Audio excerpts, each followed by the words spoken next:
이동평균선을 쭉 그려서 얘가 어떻게 수렴하고 얘가 어떻게 분기하는지를 이렇게 볼 수 있는 MACD라고 하는 지표가 있습니다. 그래서 MACD 지표에 대해서 잘 알아보겠습니다. MACD는 이동평균선 Moving Average Convergence and Divergence, 결국 수렴과 분기, 확산을 할 수 있는 지표인데요. 주가의 추세 변화를 파악하는데 활용하는 가장 대표적인 확인 지표입니다. 기간이 짧은 이동평균선은 가장 최근의 주가 상황이고, 긴 이동평균선은 후행성, 나중의 지표이기 때문에 주가 상승 시 이동평균선은 장기 이동평균선 위로, 주가 하락 시입니다. 단기는 장기 아래에 서 있는데 요걸 이용한 것이 MACD는 단기 이동평균선 빼기 장기 이동평균선으로 나타내고, 거기에 이제 MACD에 보면은 시그널이 있어요. 시그널. 시그널은 이동평균 값을 정해진 날짜 동안 다시 이동평균에서 만듭니다. 그래서 MACD 시그널 위에 있을 경우 주가는 상승이고, MACD가 시그널 아래에 있을 경우는 주가가 하락한다. 이걸 볼 수 있는 거예요. 여기 있는 것처럼 기준선은 운동의 에너지가 중립인 상태를 말하며 0으로 표시를 해요. 그래서 기준선 위로 올라가면은 곡선은 플러스로 변하고 주가는 상승, 기준선 아래로 떨어지면은 마이너스로 되고 주가는 하락을 하는 거죠. MACD 곡선이 기준선 이하로 내려오지 않으면 상승세가 꺾였다라고 보지 않아요. 그냥 기준선 아래로 계속 위에 있다 그러면 계속 올라간다 이렇게 보시면 되고요. MACD 곡선이 기준선 위로 올라가지 못하면 주가가 이렇게 잠깐 올라가는 것 같다 하더라도 실제 상승된 것이 아니라는 거죠. 결국은 MACD 곡선이 기준선 위에 있으면 계속 올라간다, 상승한다. 아래에 있으면 하락한다 라는 걸 여러분들이 판단하는 거죠. 시그널 곡선을 가지고, 이게 이제 시그널 곡선, 기준선이 있고 시그널 곡선이 있고 그 다음에 MACD 곡선, 이렇게 세 개의 선이 있습니다. 그래서 MACD 곡선이 시그널 곡선을 상향 돌파하면 골든 크로스 이렇게 했죠. 이건 매수. 그 다음에 하향 돌파하면 MACD 곡선이 있고 시그널 곡선이 있다 그랬어요. 그쵸? 그래서 이렇게 하향 돌파하면 매도다. 그래서 이제 굉장히 중요한 얘기인데, 다이버전스, 분기가 발생하면은 추세 전환이 예상이 되는데, 상승형 다이버전스라 그래가지고 주가가 하락 또는 횡보를 하고 있을 때 MACD 곡선이 상승하는 경우, 이걸 상승형 다이버전스라 그래요. 주가는 하락을 해요. 하락을 하는데 MACD 곡선이 상승을 해. 이건 말이 안 되잖아요. 그렇죠?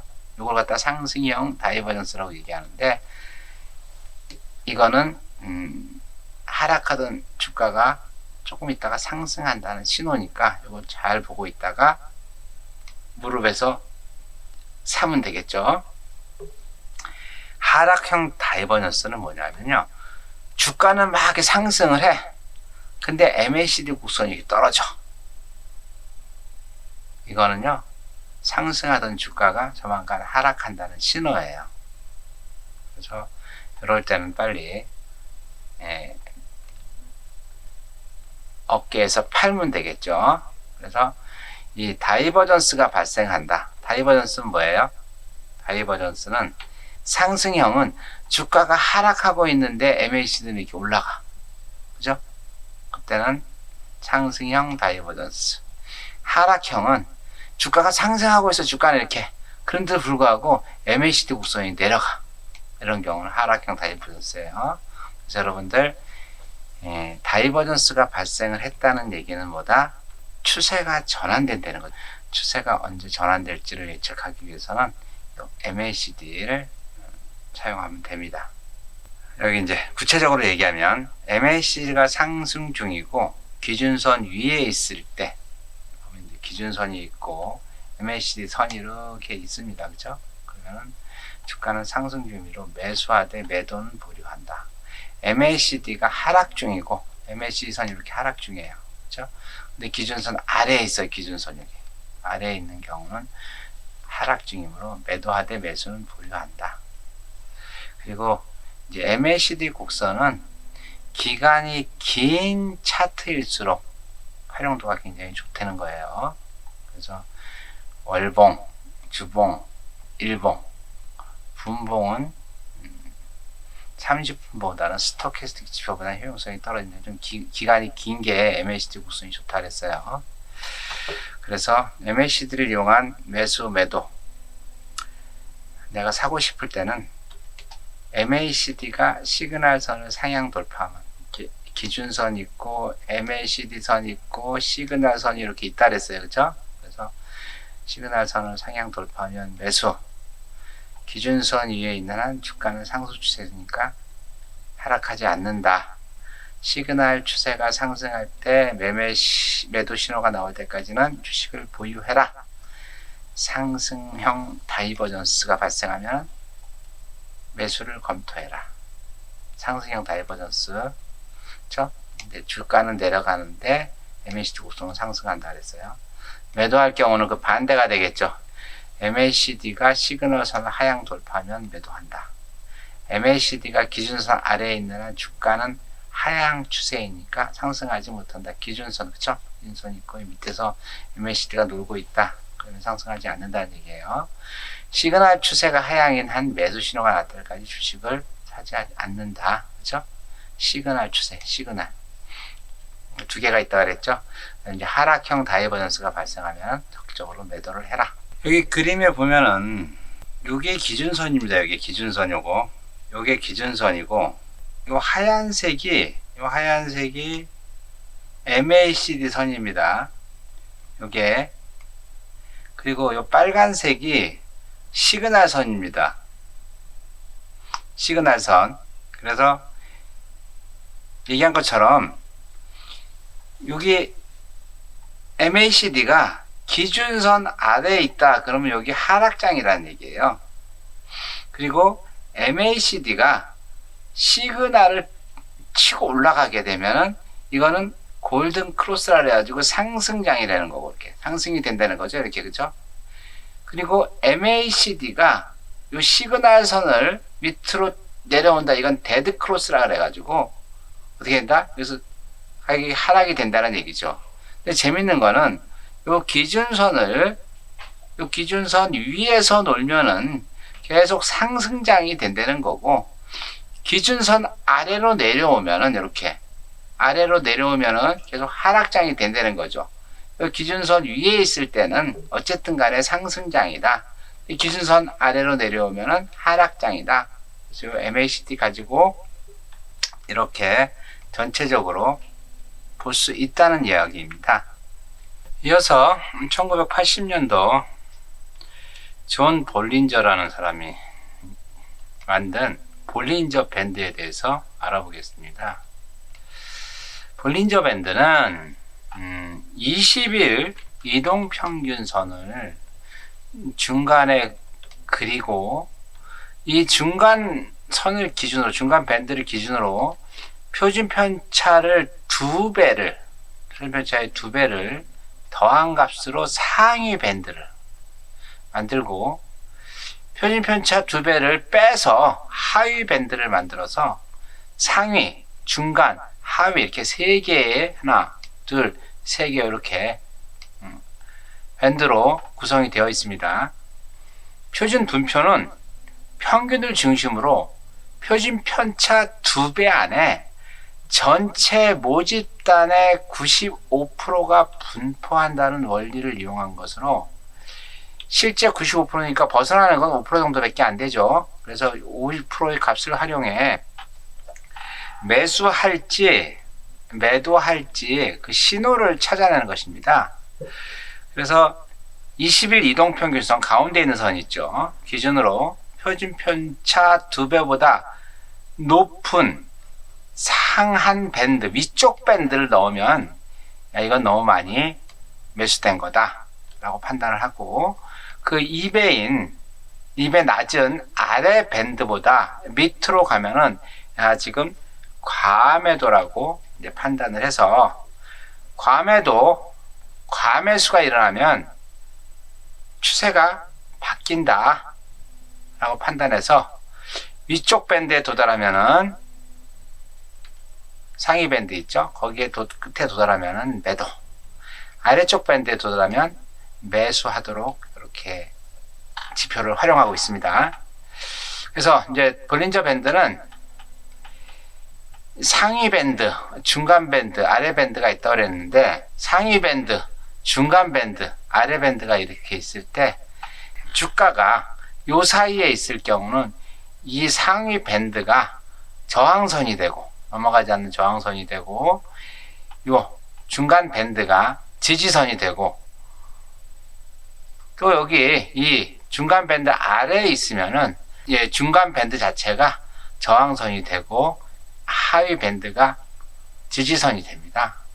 볼린저 밴드의 계산은 어떤 식으로 하냐면은, 이제 중심선은 그냥 20일 이동평균선 있죠? 우리 아까 5일 이동평균선을 봤는데 그 20일 이동평균선을 만들어 가지고 선을 쫙 그려주는 거예요, 중간은.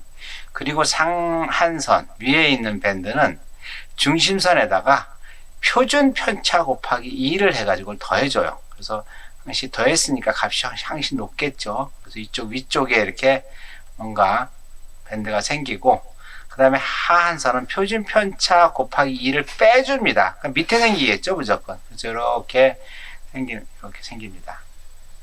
그래서 볼린저 밴드는 어디서 근거했냐 하면은, 주가는 95.44%가 이 밴드 안에서 움직이는 게 정상이다. 이 밴드 안에서 주가는.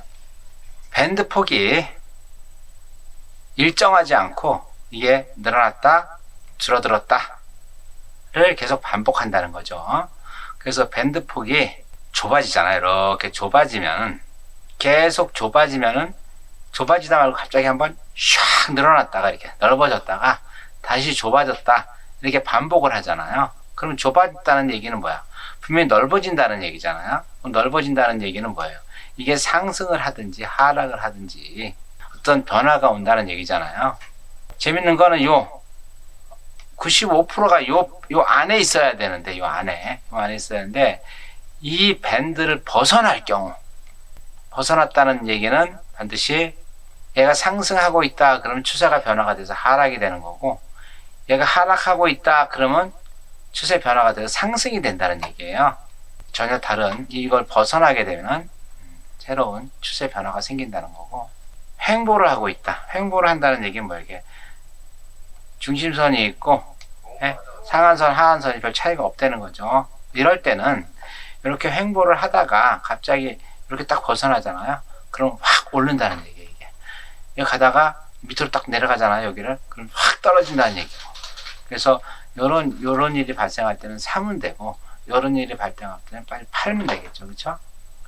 실제 이제 볼린저 밴드를 캡처를 해봤어요.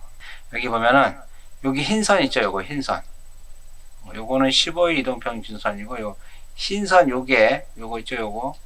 요게 20일 이동평균선입니다. 요게 20일 이동평균선이고, 그리고 요게 이제 표준 편차 곱하기 해서 더해준 상위 밴드, 요 위에 있는 게. 요 밑에 있는 거는 이제 하위 밴드 이렇게 됩니다. 그래서 상위 밴드를 벗어나면 과매수 시점, 여기 상위 밴드를 벗어나면 과매수 시점이 된다는 거예요. 그리고 이 하위 밴드를 벗어났을 경우, 그렇죠? 이건 과매도, 너무 많이 팔았다. 과매도가 일어나면 어떻게 돼요? 상승이 오겠죠. 과매수가 일어나면 어떻게 돼요? 하락이 오겠죠. 그래서 이렇게 밴드, 볼린저 밴드는 이게 넓어졌다, 좁아졌다, 넓어졌다, 좁아졌다를 계속 반복하는 거니까, 요 상위 밴드, 하위 밴드를 벗어나면은 그때 추세 변환이 일어난다는 걸 알고 실제 이제 매매 타이밍, 매수 타이밍을 잡는 거죠. 여기 있는 것처럼 이제 주가가 여기 있다 그러면은 요 상위 요 밴드가 저항선이 되고 이 하위 밴드가 지지선이 되는 거고, 여기 중간 밴드가 지지선이 되는 거고, 이게 밑에 있다 그러면은 이게 이 아래가 지지선이 되고 이 중간 밴드가 저항선이 된다는 얘기예요. 볼린저 밴드를 볼 때 가장 주의 깊게 봐야 되는 거는 스키즈라고 그래요. 스키즈. 이게 이제 횡보 구간이 길어지면 길어질수록 그 다음에 위로 올라가잖아요. 이게 캔들 차트가 요 이제 상위 밴드를 벗어나잖아요. 그러면 샥 올라갑니다. 여기에 하위로 딱 떨어지게 되면 또 샥 내려갑니다. 그래서 이걸 이용해 가지고 매수 매매를 하는 겁니다. 볼린저 밴드를 활용해서 이제 매매하는 방법은, 자, 먼저 밴드 폭을 이용한 매매 방법인데, 밴드가 좁아진다는 얘기. 이건 뭐냐면 횡보를 계속 하고 있다는 얘기예요. 계속 오르지도 않고 내리지도 않고 계속 간다는 얘기예요. 주가가 곧 상승이나 하락으로 전환할 가능성이 높다는 겁니다. 밴드 폭이 좁아진 경우 상승하든 하락을 하든 전환 가능성이 높아진다는 거죠. 그래서 이 횡보 기간이 길어지면 길어질수록 주가가 오를 때는 오르고 떨어질 때는 떨어진다는 겁니다. 그래서 밴드 폭이 좁아지고 길어지면은 MACD나 스토캐스틱, 일목균형표 같은 그런 다른 보조 지표를 이용해서 주가가 움직이는 에 따라서 매매를 하면 되겠죠. 그렇죠? 그 밴드 폭이 넓은 경우는 그럼 반드시 다시 좁아지겠죠. 그렇죠? 좁아진다고, 밴드 폭이. 그래서 좁아진다는 것은 곧 지금 이만큼 내려갔으면 다시 올라간다는 얘기죠. 이만큼 올라갔으면 이만큼 내려간다는 얘기겠죠. 그렇죠? 그걸 가지고 여러분들이 매매하든 매도를 하든 판단하면 될 것 같습니다. 예, 모든 주식 가격이 이 밴드 안에서 95%가 왔다 갔다 하는데, 그 5%는 이 밴드 밖으로 이탈을 한다. 이탈. 그렇죠? 그래서 그 밴드 이탈하는 상황이 발생하는 거는, 이거는 새로운 추세가, 내가 상승하고 있으면은 더 상승을 하든지 아니면은 하락을 하든지 하여튼 새로운 추세가 전개된다는 신호입니다.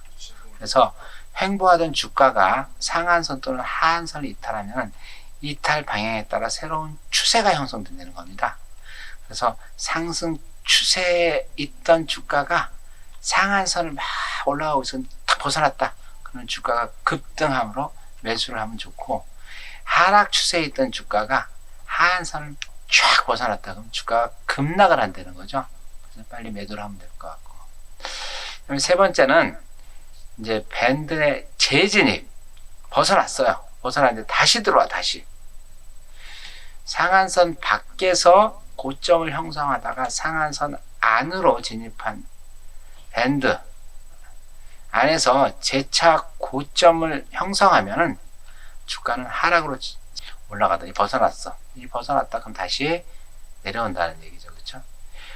마찬가지로 하한선이 이렇게 있는데, 하한선 밖에서 저점을 형성하다가 하한선 안으로 진입한 경우는 어떻게 된다?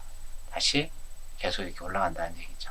형성하다 하한선 안으로 진입한 후 밴드 안에서 재차 저점을 형성하면 주가는 상승하게 된다. 그래서 이런 걸 이용해 가지고 실제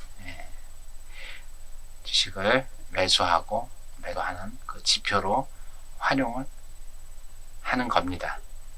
강의 교환에 보면은 스토캐스틱하고 일목균형표라고 하는 차트 분석 지표가 있어요. 근데 시간 관계상 그거는 레포트로 제가 내줄 생각이에요. 그래서 일단 결론으로 들어가겠습니다. 지금 차트 분석의 원리는 뭐냐면, 굉장히 많은 차트 분석하는 방법들이 있어요. 근데 그거를 100% 믿으시면 안 되고, 분석하는 5가지 원리에 대해서 말씀드리겠습니다. 차트는 수요와 공급의 결과를 반영하는 게 바로 차트입니다. 주가는 수요와 공급에 의해서 움직이는 거죠. 사는 사람이 많으면은 가격이 올라가는 거고, 팔려고 하는 주식이 많으면은 가격이 떨어지는 거고, 그죠? 주가는 관심의 원리에 따라 추세를 지속하려는 속성이 있습니다. 주가가 상승하고 있으면은 상승 추세를 계속 유지하려고 하고, 하락일 경우는 계속 하락을 이어가려고 하는 속성이 있어요. 주가는 파동과 사이클을 반복하려는 속성이 있습니다. 그래서 차트에 나타나는 주가 모형을 계속 반복하려고 하고 있어요. 주가에 어느 정도 구심력이 있다는 거죠. 주가가 단기 이동 평균선은 장기 이동 평균선으로 회귀하려는, 배웠잖아요. 그렇죠? 정방향, 역방향 이런 거 배웠잖아요. 이런 것들이 서로 회귀하려는 속성이 있다는 거죠. 그리고 주가는 선행하는 경향이 있다. 이게 무슨 얘기예요? 주가에 영향을 미치는 정보는 사람들이 알기 전에 먼저 차트에 먼저 나타나는 거죠. 그래서 종합주가 지수는 실제 경기보다, 우리 경기 있죠? 경기가 좋다 안 좋다 하는 경기보다 약 3에서 6개월 선행을 합니다. 종합지수가, 주가지수가 굉장히 좋다, 그럼 경기가 좋아지는 거고, 종합주가지수가 최악이다, 그럼 경기가 떨어진다는 얘기죠. 그래서 이게 차트 분석할 때 이 5가지 있죠? 5가지를 여러분들 잘 이해하고 차트를 분석해야지 됩니다. 기술적 분석이 어느 정도 한계가 있어요. 차트만 보고 모든 걸 다 되는 게 아니고, 그래서 이 기술적 분석하고 반드시 기본적 분석이 있죠. 기본적 분석을 보완해서 진행을 해야 됩니다. 그래서 이 차트로 보이는 것들은 다보다 과거의 자료다, 과거.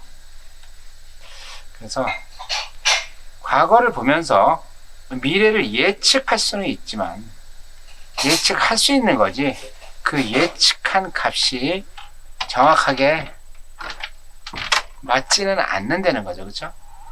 그리고 차트는요, 똑같은 차트를 가지고도 보는 사람에 따라서 지금은 하락, 지금은 상승, 보는 사람에 따라 해석이 틀립니다. 이게 재밌죠? 같이 볼린저 밴드가 이렇게 벌어졌단 말이에요. 근데 여기서 벗어나는데 어떤 사람은 사라, 어떤 사람은 팔아라, 이렇게 얘기를 합니다. 그래서 정답은 없는 거죠. 어떤 게 맞을지는 몰라요. 맞는 거는 지나가 보면 알겠죠. 그리고 제일 중요한 거, 나만의 매매 신호를 먼저 발견해야 된다. 동일한 분석으로 했다 그래가지고 투자자들이 같은 결과값을 가질 수가 없어요. 그죠?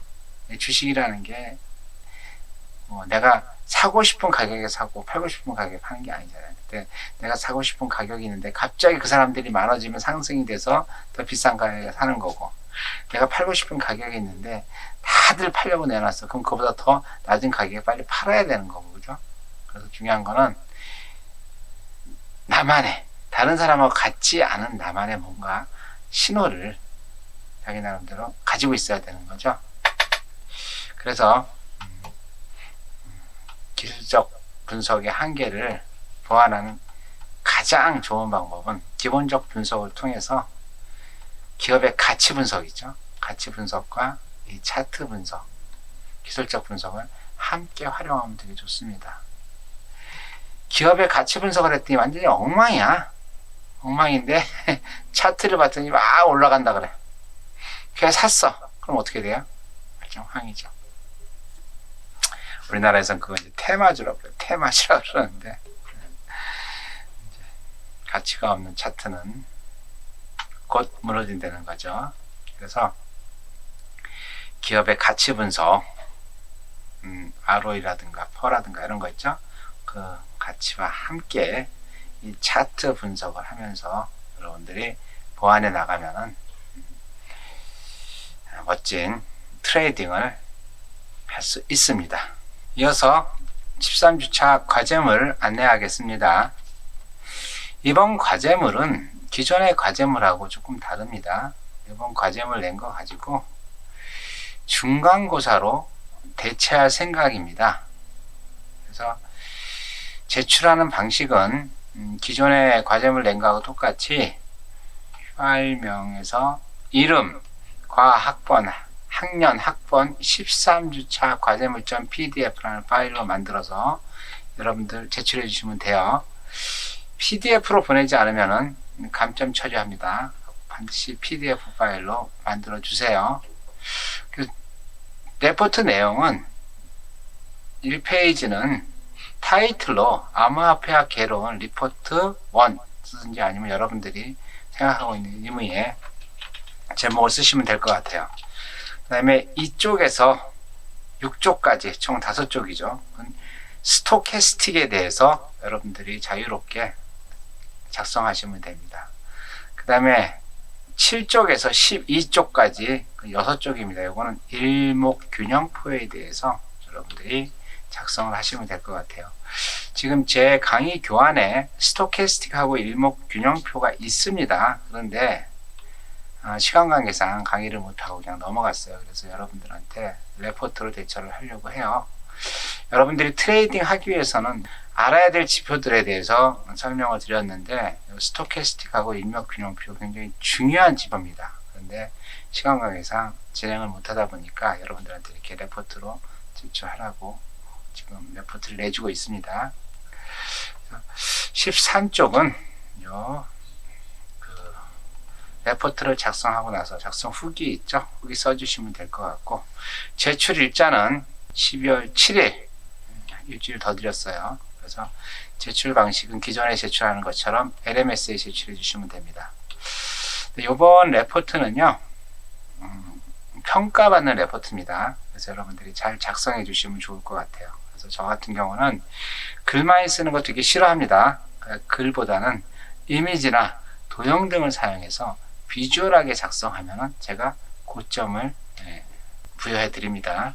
그러니까 여러분들 글 잔뜩 적어 놓으면요, 저 안 봅니다. 안 보고 점수 그냥 깎습니다. 여러분들 글 같은 거 많이 쓰지 마시고 딱 한눈에 봐도 무슨 뜻인지 알 수 있게 이미지와 도형 같은 거 활용해서 비주얼하게 좀 만들어 주시기를 부탁을 드립니다. 그리고 서두에 말씀드린 것처럼 이번 리포트는 중간고사 시험을 대체합니다. 그래서 리포트 점수 50점이고 여러분 다음 주 기말고사죠. 기말고사 때 점수 50점 반영해서 총 여러분들의 학점을 평가할 예정입니다. 그러니까 반드시 작성해 주시면 되고, 고민을 많이 했어요. 여러분들 기말고사 하나만 봐가지고 여러분들 학점을 다 평가한다는 게 솔직히 저한테도 부담스럽고, 여러분들도 기말고사 잘못 봐가지고 학점 안 나오면 안 좋잖아요. 그래서 꼭 계란을 한 바구니에 담으며 위험하듯이 여러분들 기말고사 하나 가지고 모든 평가를 받는 것 자체가 위험하다는 생각이 들어가지고 이렇게 결정한 거니까 여러분들 레포트 잘 작성해서 기본 점수 50점 따고 들어갔으면 좋겠습니다. 네. 혹시 과제물 관련해서 궁금한 사항이 있으면 문자나 카톡 또는 메일 아니면 밴드를 이용해서 질문해 주시면 바로 답변해 드리겠습니다. 오늘 강의 잘 들으셨나요? 암호화폐 트레이딩 하기 위해서 그래도 조금 알아야 될 것 같아 가지고 열심히 설명을 했는데 여러분들 주식은요 경제를 아는 지표라고 그랬습니다. 그래서 오늘 배웠던 차트 보는 방법 아주 기본적인 것만 설명을 했는데 여러분들 조금 관심을 갖고 공부를 하시면 더 좋을 것 같아요. 오늘 장시간 고생 많이 했습니다. 네, 안녕.